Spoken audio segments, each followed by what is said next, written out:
Hi, it's Steve. Today we'd like to show you how to change a bypass plug for the water filter on your refrigerator. It's a really easy job. Let me show you how we do it.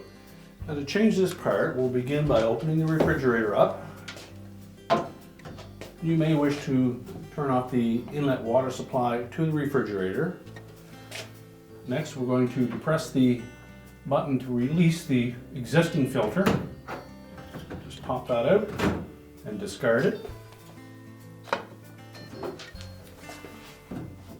Now, before we install the bypass, we'll remove the two protective covers.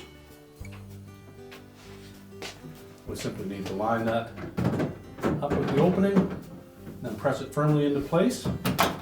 Make sure it locks in place, and then we can close the refrigerator up. And your repair is complete.